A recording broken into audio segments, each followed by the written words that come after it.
Glória a Deus. Primeira carta aos Coríntios, capítulo 7, versículo 3.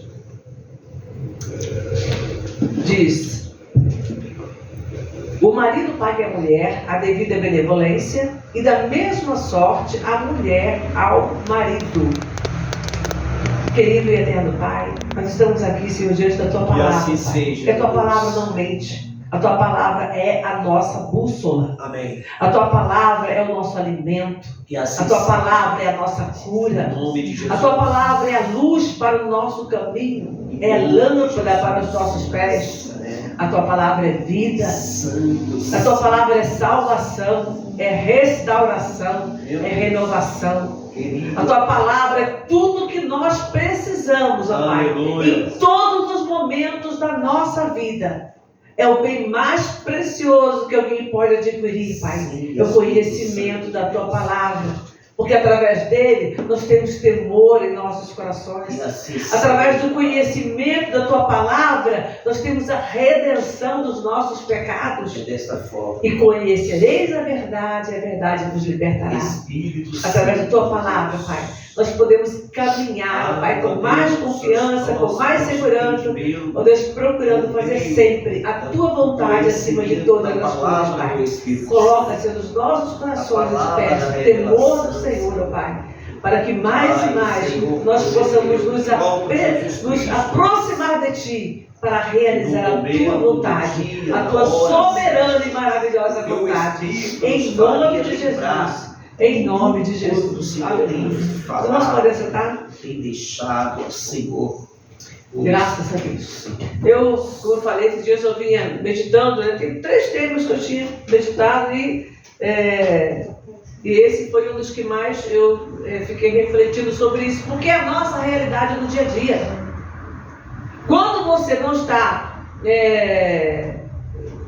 Quando você está vivendo o seu dia a dia, você precisa desses ensinamentos acerca de casamento. Pode ser casada, solteira, viúva, divorciada, você vai precisar. Ou vai precisar para a sua vida, ou vai precisar para ensinar e para orientar alguém. É raro quando eu passo 2, 3 dias sem ter pelo menos um pedido de aconselhamento que seja relativo ao casamento. E isso a gente vê também conversando. Eu lembro que na escola a gente conversava com as amigas e era problema dos pais, que os filhos ficavam sem saber como fazer e muitas vezes a gente também não tinha uma orientação para dar. Já te perguntaram sobre pais? Não tem? Sempre tem. Você está estudando, eu não sou casada ainda, tá? Mas você vai ter alguém que você vai poder orientar, que você vai poder ensinar, que você vai poder instruir. Então o que nós precisamos fazer é o quê? Buscar sempre conhecimento na fonte. Essa é a fonte, essa é a palavra. E aqui dentro que nós vamos extrair conhecimento para as nossas vidas. Então nós temos que estar sempre ligados, temos que estar sempre preparados para ouvir aquilo que Deus tem a falar conosco e também para que nós possamos responder àqueles que vêm com dúvidas, com dificuldades, para que nós possamos também ter como orientar. Glória a Deus. Imagina, se a gente vai buscar, se só quem é casado busca coisa do casamento, aí quem é mãe solteira ou que não tem, não vai querer saber, ou quem tem, por exemplo, não tem filhos, então eu não preciso saber sobre filhos, e como é que eu vou orientar alguém? Como é que eu vou falar a alguém sobre, eu não tenho doença, então como é que eu vou buscar versículos de cura? Não, eu tenho que buscar porque eu preciso compartilhar. E é isso que a gente precisa entender no tocante à palavra. A gente precisa entender não somente para nós, para aplicar em nossa vida, mas também para compartilharmos. Então, aqui fala que o marido pague a mulher a devida benevolência e também a mulher ao marido. Ou seja, o compromisso do casamento, ele importa que nós venhamos abrir mão muitas vezes de algumas coisas que nos são preciosas para poder compartilhar com a outra pessoa para que ambos sejamos felizes dentro do casamento. Então, se um não ceder um pouquinho e o outro não ceder um pouquinho, então você vai ter que abrir mão de uma coisa que você gosta. Porque a pessoa, eu lembrei agora de alguém que não gosta nem do cheiro do peixe, mas o marido gosta de sushi, gosta de comida japonesa. E aí? Você vai Não, você não pode comer peixe, você não pode, não vou fazer nada dentro de casa de peixe, porque eu não gosto. Não, você vai ter hora que você vai abrir mão. Da mesma forma, o outro vai ter que abrir mão de outras coisas que não é muito chegado para poder agradar a esposa. E isso faz parte da convivência, tá? Entre marido e mulher, entre filhos, entre amigos, mas hoje eu vou citar especificamente o casamento. Agora, por que essa importância que a gente fala aqui, que a palavra fala aqui sobre, no caso aqui, quando fala sobre pagar a mulher a devida benevolência, da mesma sorte a mulher ao marido, está falando mais em relação conjugal mesmo, em relação sexual. Porém, isso vai para todas as áreas. A gente precisa sempre estar cuidando e honrando um ao outro. É importante, eu gosto desse versículo, porque ele fala que o marido deve fazer, e da mesma sorte a mulher. Às vezes está falando de um e o outro fala, não, está mandando para o homem. Não, gente, nós dois temos que fazer a nossa parte. Nós dois temos que fazer a nossa parte. Para a gente entender um pouquinho sobre a questão da importância do compromisso de um para com o outro, vamos abrir a nossa Bíblia em Deuteronômio, capítulo 24, versículo 5.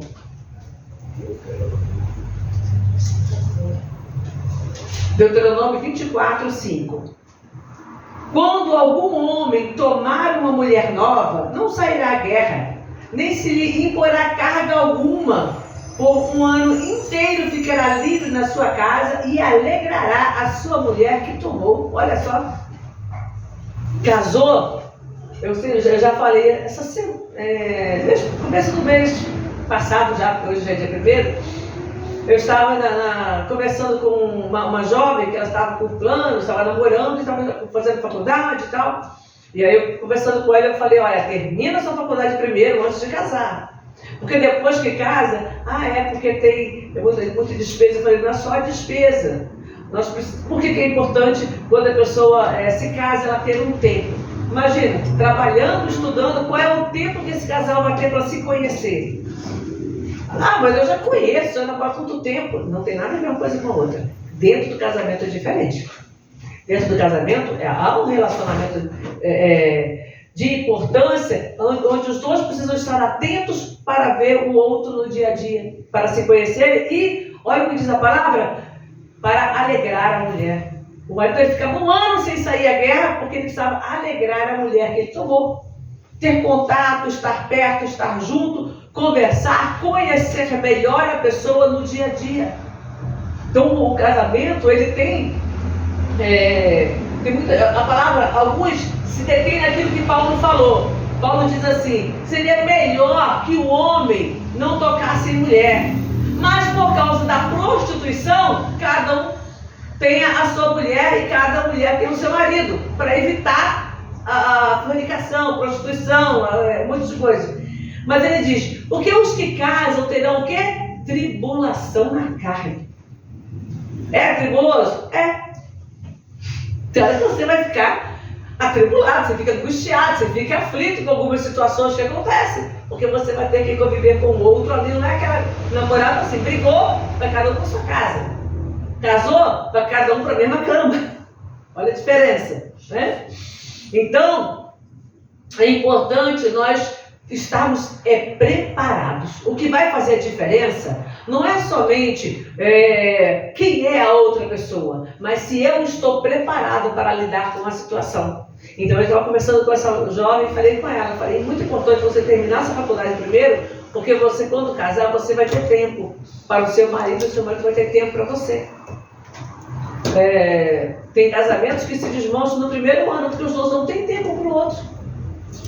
Não tem tempo para se conhecer, para fazer aquele relacionamento mais sólido, mais sincronizado, porque quando casa, já está todo mundo ocupado. Cada um corre para um lado, outro para o outro, quando vai se ver, às vezes no final de semana. Tem muitos casais que fazem final de semana, por causa de trabalho, de horário, de agenda, de correria. E isso vai desgastando o relacionamento, sem contar que cada um vai sendo tentado porque passa o dia inteiro se relacionando com outras pessoas no seu local de trabalho. Não tem a esposa em casa, está recém-casado, mas tem um monte de contatos e muitas vezes assédio também. Então, tudo isso são coisas que nós precisamos pensar para que nós possamos ter dentro do nosso lar a unidade que Cristo quis. Porque veja, o casamento é tão importante e o relacionamento do casal é tão precioso que ele é comparado ao encontro do noivo com a igreja, de Cristo com a igreja. Amém. Não tem um outro. Então é uma coisa tão tremenda, tão forte, tão é uma unidade tão profunda. A Bíblia diz que nós somos uma só carne. Então é uma unidade tão profunda como Cristo, que é o cabeça, e nós somos o corpo. Pensa. Você pode sobreviver a cabeça sem o corpo? Pode sobreviver o corpo sem a cabeça? Não tem como. Então, da mesma maneira que isso é relativo a Cristo e a igreja, também precisa ser relativo ao homem e à mulher dentro do casamento. Nós precisamos estar unidos, precisamos estar coesos nas nossas decisões, nas nossas, em todas as tomadas de decisões, para que haja comunhão, para que haja acerto. Então a gente vai se ajustando durante toda a vida. Não é durante o primeiro ano de casado, não é durante o segundo ano de casado, não é? Eu lembro que quando eu era solteira, eu trabalhava no escritório com mais de 20 moças, meu primeiro emprego, e volta e meia tinha lá, fulano está na crise dos 7 anos. Fulano está na crise dos 7 anos. Gente, o que é isso? Mas não é a crise dos 7 anos, todo mundo passa por ela. Gente, todo mundo passa por crise em vários momentos da vida. Mas a pessoa muitas vezes é tão supersticiosa que joga todo aquele peso em cima e a pessoa teve um problema naquele ano e aí ela joga a culpa nos 7 anos. Mas esquece de tantos outros problemas e lutas que ela já passou.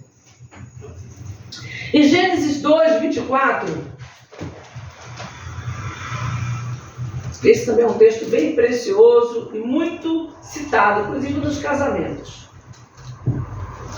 Gênesis 2, 24 diz: portanto, deixará o varão o seu pai e a sua mãe e apegar-se-á a sua mulher e ambos serão uma carne. Então aqui tem dois princípios bem importantes. A questão de ser uma só carne e a questão de deixará o varão, homem, o seu pai e a sua mãe e apegar-se à sua mulher, já diz aqui que é mulher, e ambos serão uma só carne. Aqui Deus está já dizendo, olha, casamento é um homem e uma mulher. Não é um homem, 2 mulheres, 3 mulheres. Não é um homem no adultério. Às vezes ele não tem 3 mulheres, mas ele é adúltero. Ele pega uma aqui, pega outra coisa. A mulher igualmente faz a mesma coisa.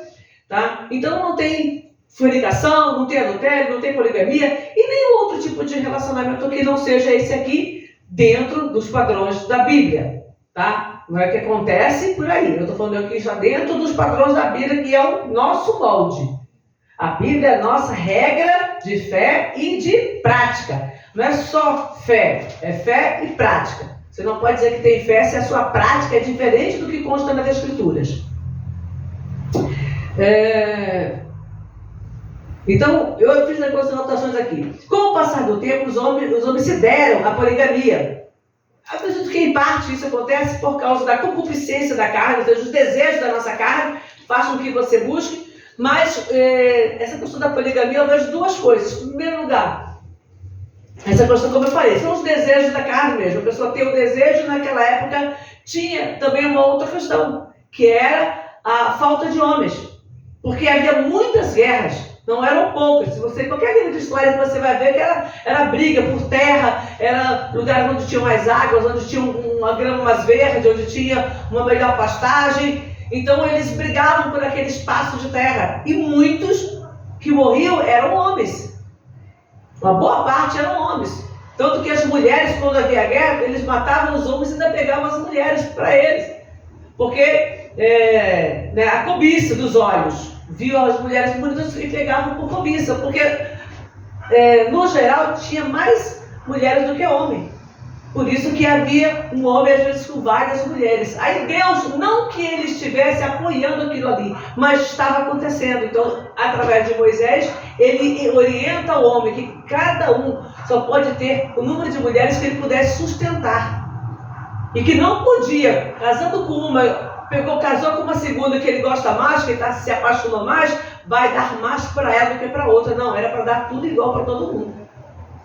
Já que quer fazer, então faça direito.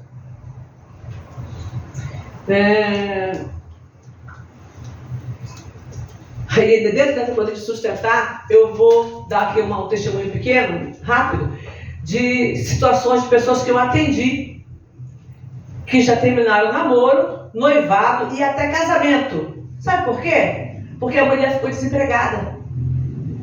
Aí eu me falou, não vou sustentar. E pouco tempo agora eu falei com uma moça e ela estava me falando sobre esse assunto e hoje eu lembrei disso.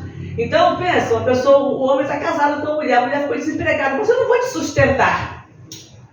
Como assim? Quer dizer que se ele tivesse desempregado, a mulher podia sustentá-lo. Mas ele não pode, por isso não pode sustentar a esposa, a mulher, olha o amor que ele tinha. Entendeu? Falou, pastor, mas a gente fez tanto, a gente estudou, a gente trabalhou junto, a gente correu junto, e agora que nós estávamos para casar, eu fiquei desempregada e não consegui emprego logo, e ele terminou comigo. Eu falei, meu filho, dê glória a Deus. Dê glória a Deus, porque imagina se isso acontece depois de você casada com filhos. Porque se ele fez isso antes, faria depois também. Você está dizendo que ele não vai sustentar, ele faria depois. Quando a palavra nos ensina que nós devemos, que o homem deve sustentar a casa, e a pessoa fala, não, se for para eu sustentar, eu não quero, pode ir embora. Que compromisso esse homem tem com família? Que responsabilidade esse homem tem com família? Isso é abandono, né? Ele está ali, mas ele não é capaz de honrar. Quando era criança, você não honra as calças que veste. Porque não adianta só ser homem dizer que é homem. Ele tem que honrar os seus compromissos. A mulher pode ajudar? Pode. Vamos ler aqui Provérbios 31. Vou dar dois exemplos, um no Antigo e um no Novo Testamento. Provérbios capítulo 31, versículo 14.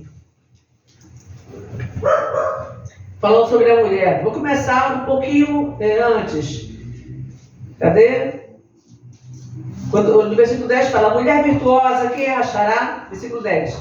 O seu valor muito excede o de rubis. O coração do seu marido está nela confiado e a ela nenhuma fazenda faltará. Ela lhe faz bem e não mal todos os dias da sua vida.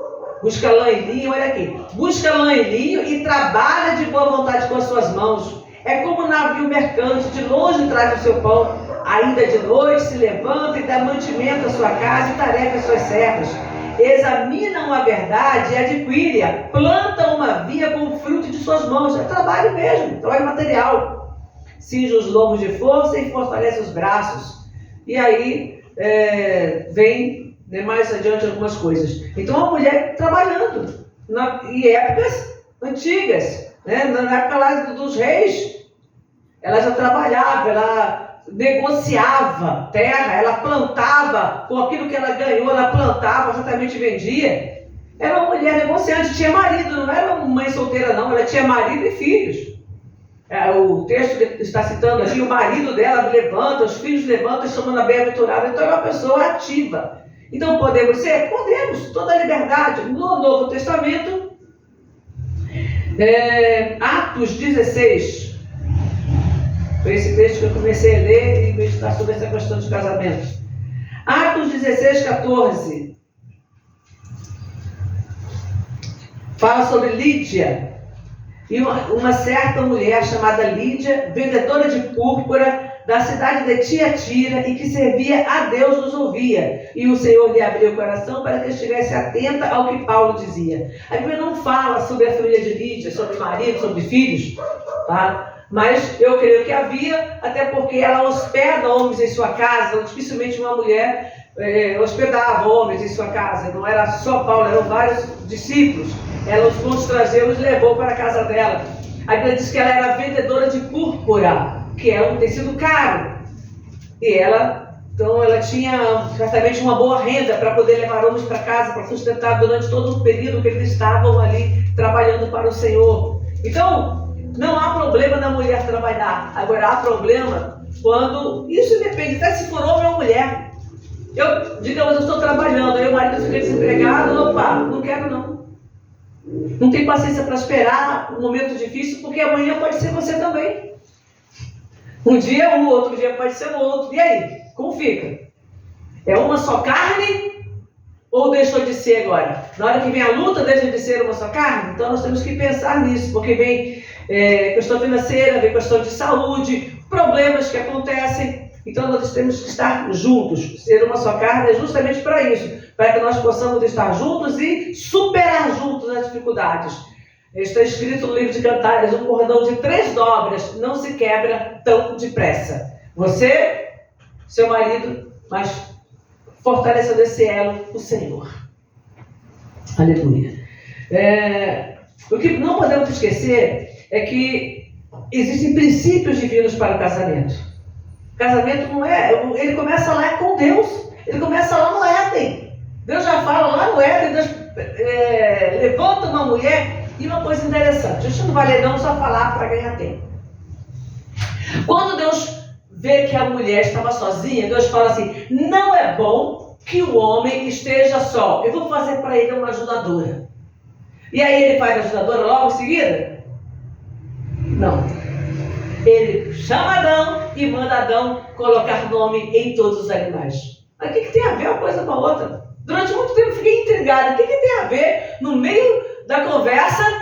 Deus está falando com o homem, aí manda Adão dar nome aos animais, aí depois ele vai lá e faz Adão dormir e faz com que a mulher, da costela tira uma costela dele e faz uma mulher. Mas o que tem a ver os animais aí no meio?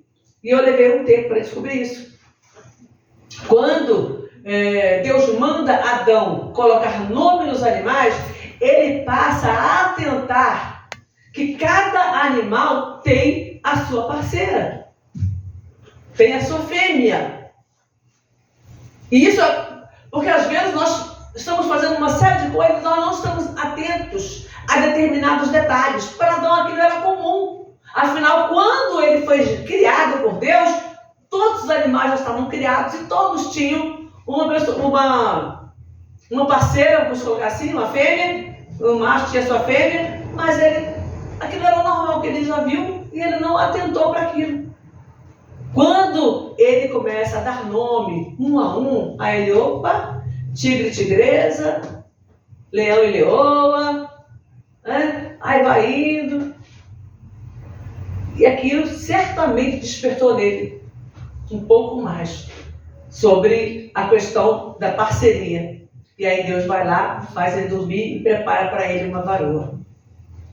E aí Adão fala, essa é osso dos meus ossos, carne da minha carne, será chamada varoa, por quanto do varão foi tomada. Então, olha, saíram um do outro. E o plano do Senhor é que vivam em unidade. Então a gente tem que atentar para aquilo que é princípio. Como eu falei lá, em Deuteronômio está escrito que, Deuteronômio 24:5, que o homem deve alegrar a sua mulher. Vamos na primeira carta aos Coríntios 7:32.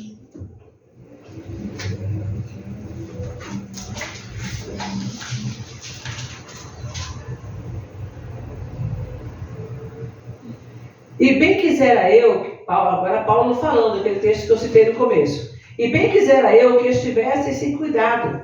O solteiro cuida das coisas do Senhor em como há de agradar ao Senhor. Mas o que é casado cuida das coisas do mundo em como há de agradar a mulher.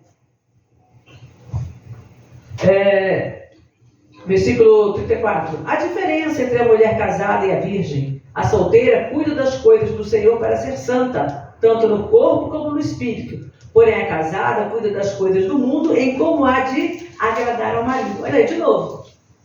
A mulher casada, ela deve agradar o seu marido, o marido deve agradar a sua esposa. Nós precisamos aprender aquele segundo e grande mandamento amarás o teu próximo como a ti mesmo. E quem é mais próximo do marido do que a esposa? E quem é mais próximo da esposa, senão o marido? Visto que eles são uma só carne, segundo a palavra de Deus. Então, se eu devo amar como eu me amo, eu também preciso aprender a amar o meu marido como eu me amo. O marido precisa aprender a me amar como ele se ama, porque aí você não vai fazer mal ao outro.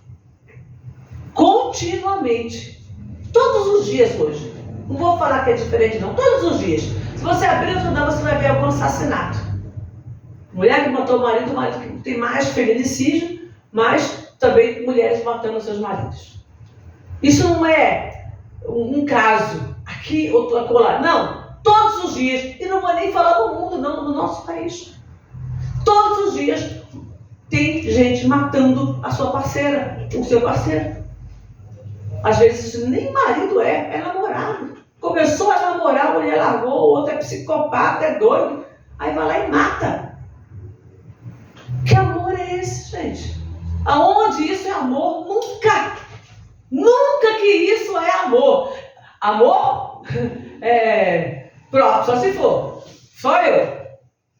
Não quer, não me quer, não vai ter vida com o outro.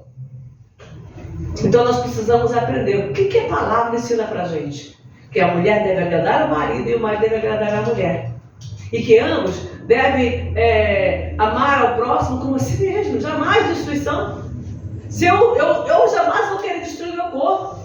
Eu não consigo imaginar quando a gente vai pegar uma faca, alguma coisa que você faz um pequeno corte lá na cozinha, faz um pequeno corte, queima, você já fica todo cheio de cuidado com aquela parte queimada. Você vai cuidar do seu corpo.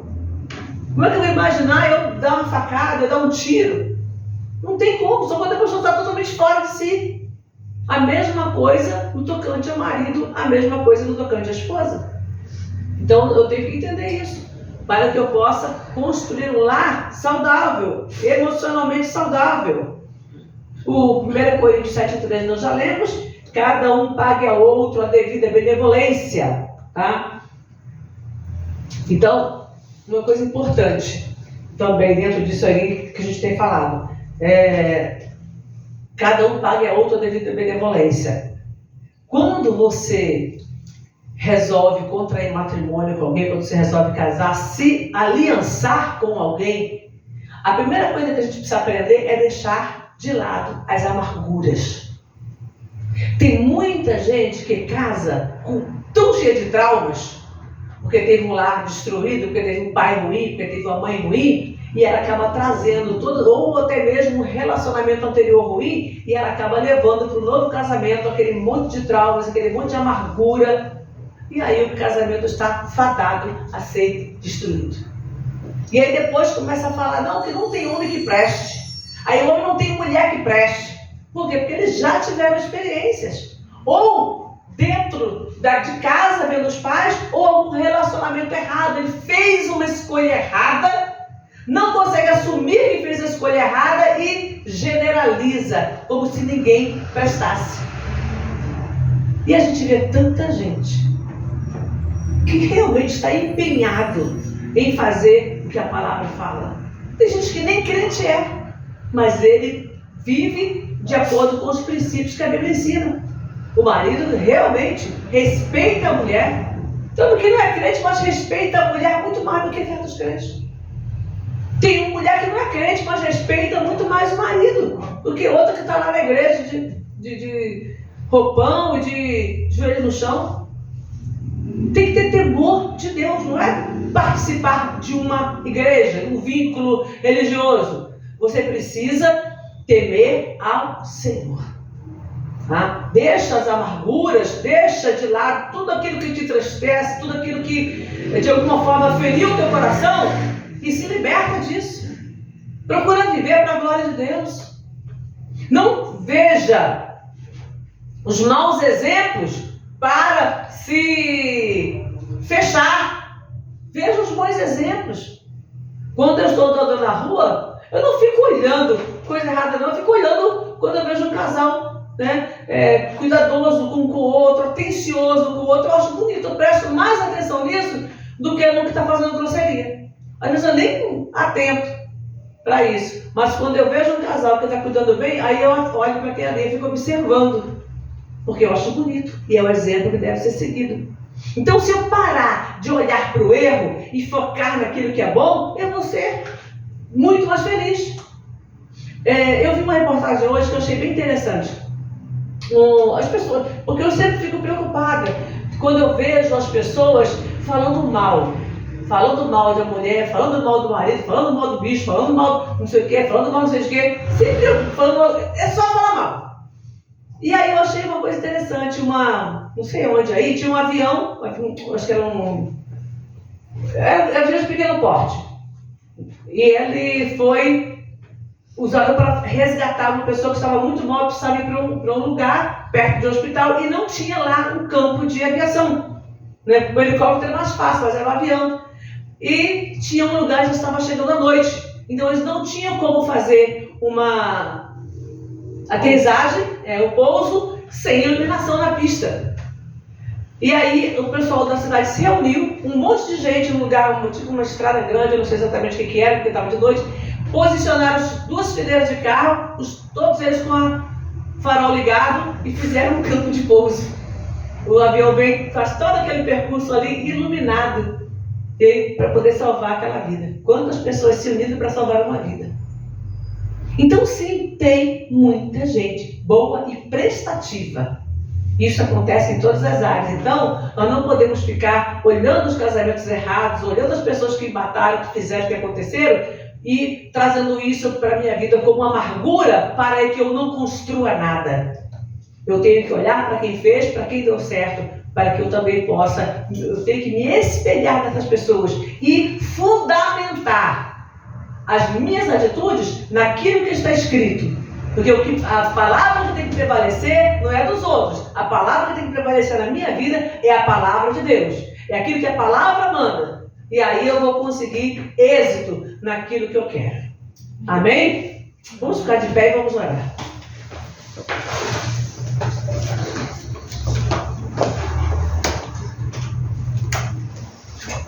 Querido e glorioso Deus, no nome santo do teu amado Filho Jesus Cristo, eu me coloco, Pai, diante do Senhor neste momento, juntamente com a tua igreja. Eu me posiciono, Senhor, diante de ti, porque eu quero, Pai. Eu quero a cada dia que esta mensagem que eu preguei, Pai, eu possa aplicá-la na minha vida. Tanto dentro do meu casamento, quanto também, ó Pai, para orientar e para aconselhar pessoas, ó Pai, que estejam passando por problemas, por dificuldades. Pessoas que já estejam tão sem esperanças, ó Pai, que perderam as forças para lutar, que não conseguem, ó Pai, ter a fé necessária para continuar, para buscar, para prosseguir. Meu Deus, nós sabemos, ó Pai, que há situações difíceis, que há situações, ó Pai, onde realmente a pessoa fez um casamento errado e que é até arriscado prosseguir. Mas nós sabemos também que isso é minoria, Pai. A grande maioria precisa lutar, precisa se esforçar, precisa se empenhar, precisa fazer a sua parte, Pai.